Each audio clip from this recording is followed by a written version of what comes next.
وعلیکم السلام ورحمۃ اللہ وبرکاتہ۔ یہ سورہ الانعام کی 159 نمبر آیت ہے۔ بے شک جن لوگوں نے اپنے دین کو جدا جدا کر دیا اور فرقہ فرقہ بن گئے، اے نبی آپ کا ان سے کوئی تعلق نہیں ہے،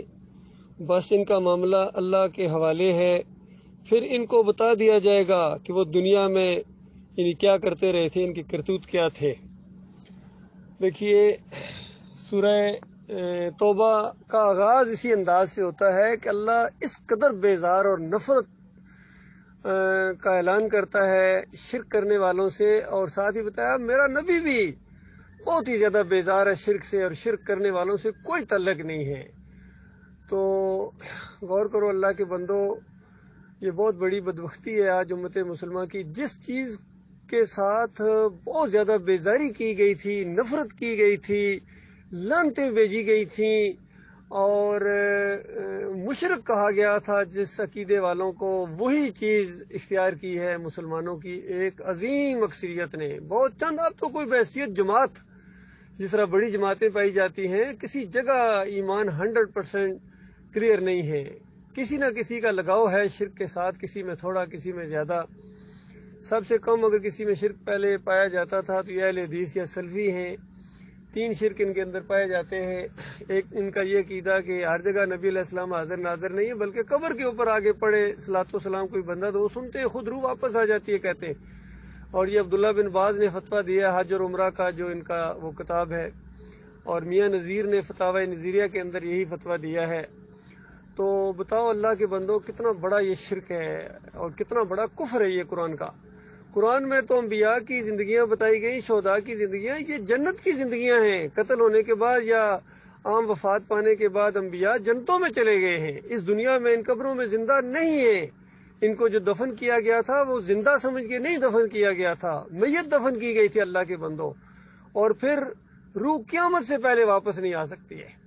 اور آنا چاہے بھی تو نہیں آ سکتی، یقین کیجیے۔ اور ایک ایسا موقع تھا، اگر آنا ہوتی روح واپس تو وہ موقع ہوتا جب اللہ تعالیٰ نے بار بار شہداء سے اصرار کیا کہ مانگو کیا اور مانگتے ہو، اور مانگو اور مانگو، عرش سے جھانک کر نیچے، عرش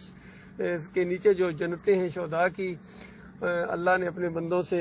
مومن بندوں سے خطاب کیا، اور اس طرح بار بار اصرار کیا مانگو مانگو مانگو۔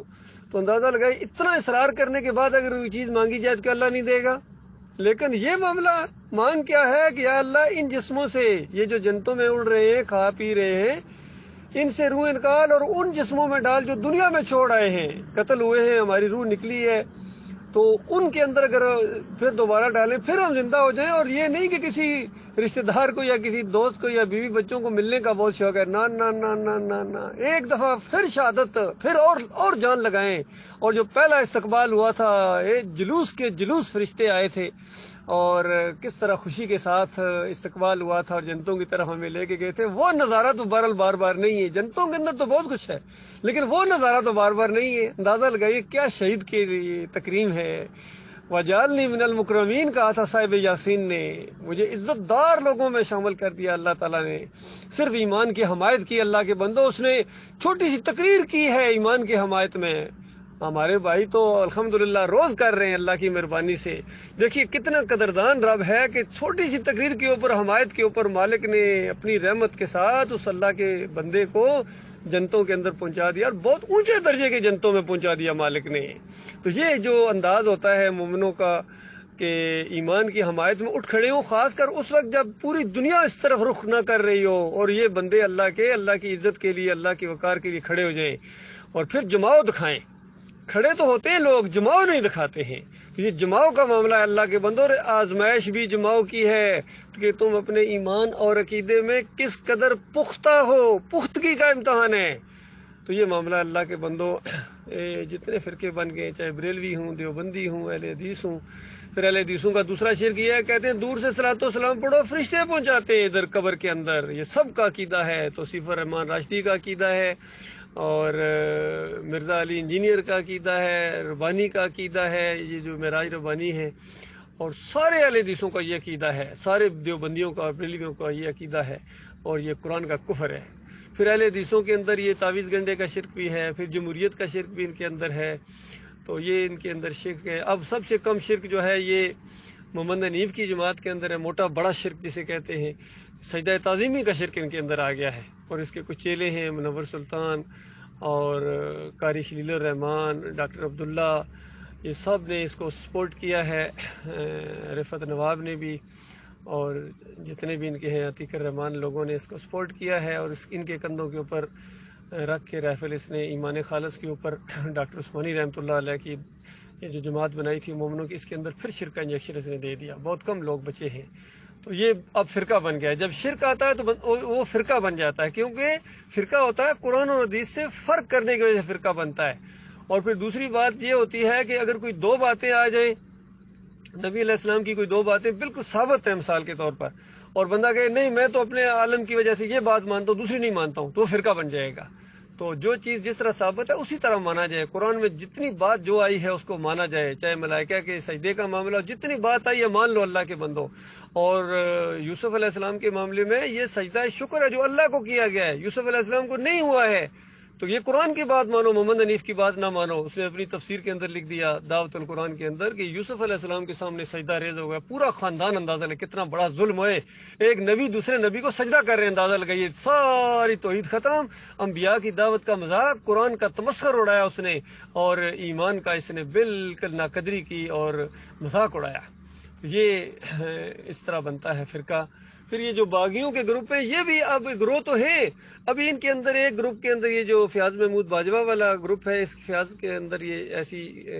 خرابی آ گئی ہے جو قرآن کا انکار ہے، اور ابھی سمجھا رہے ہیں بھائی اس کو، اگر یہ سمجھ گیا تو ٹھیک ہے، نہیں سمجھا اس کے اوپر جماؤ دکھا کے اس کی تبلیغ اس نے شروع کر دی تو پھر ظاہری بات ہے پھر بھی یہ ایک نیا فرقہ بن جائے گا،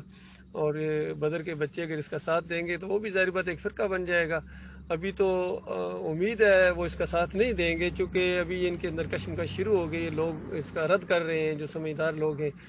تو بہرحال امید تو ہے کہ یہ بچ جائیں گے، لیکن بچنے کے باوجود ہیں تو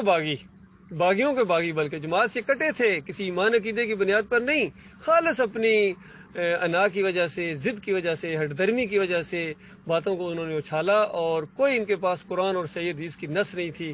علیحدہ ہونے کے لیے، انہوں نے علیحدہ ہوئے، علیحدہ امیر بنایا۔ تو یہ باغیوں کا گروہ یہ بھی بڑا خطرناک معاملہ ہوتا ہے، اللہ کے بندو، قیامت کے دن ہر باغی کی پیٹھ کے اوپر ایک جھنڈا گاڑا جائے گا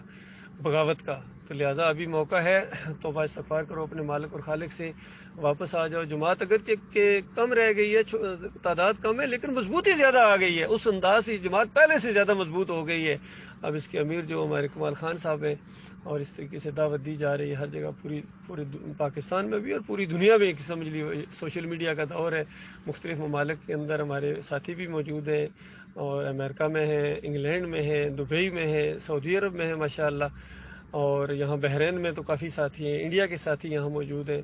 اور اٹلی میں ہمارا ایک ساتھی ہے۔ اس طرح یعنی جہاں جہاں ہمارا ساتھی ہوتا ہے وہ ایک بہت بڑی یونیورسٹی ہوتا ہے اللہ کے بندوں، اور ایمان عقیدے کے لیے وہ بہت ہی زیادہ کوشش کرتے ہیں ہمارے ساتھی۔ اللہ تعالیٰ ہمیں استقامت عطا فرمائے، پختگی عطا فرمائے، ہماری حفاظت فرمائے، ہمارا مالک اور خالق۔ السلام علیکم ورحمۃ اللہ وبرکاتہ۔